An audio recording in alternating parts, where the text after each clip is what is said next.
scene. I represent Brooklyn, New York. Well, I hadn't really heard about Blue. When I first met Blue, he didn't have anything out yet. There was no releases. And we met. I was young, he was young, and two knuckleheads. When I first started getting beats from him, when we first started linking up and we would chop things while I was there, send me stuff.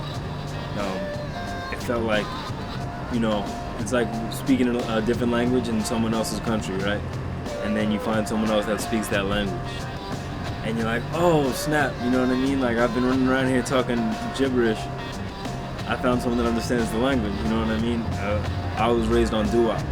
And so to hear, these kind of samples and this doo-wop sound coming out of the beats, even if they weren't necessarily doo-wop chopped, I heard all these doo-wop style hooks to the beats. And I had this, project and vision, but didn't have the soundtrack basically to go underneath it. I wasn't getting the things that I wanted. And when I heard those beats, it just it clicked immediately. I was like, that idea I had, it's going over these beats, So like I said, yeah, it's like finding someone that understands your language. There's stories, there's rumors, there's, people have all this stuff to say about how mysterious he is. I don't necessarily find it to be mysterious.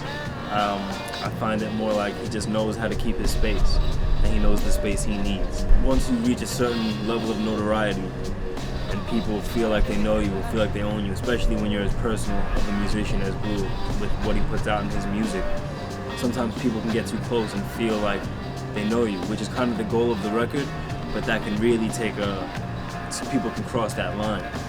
And so at some point you have to, no matter who you are, find a way to almost separate yourself, but not in a I'm better than you way, but I need my space to even be able to do what you love.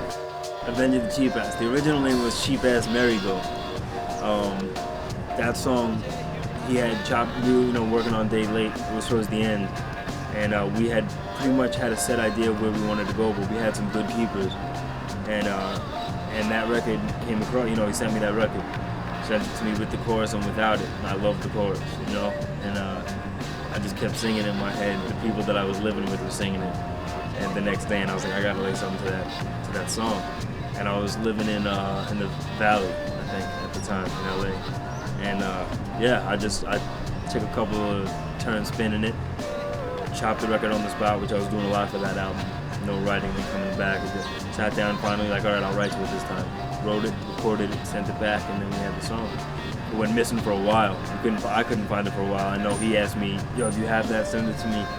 And then it came together. The Clubhouse helped us piece it back together.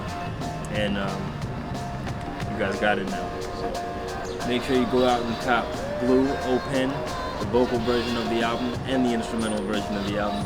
The vocal version is available September 27th on Nature Sounds. Support the homie, he supports you.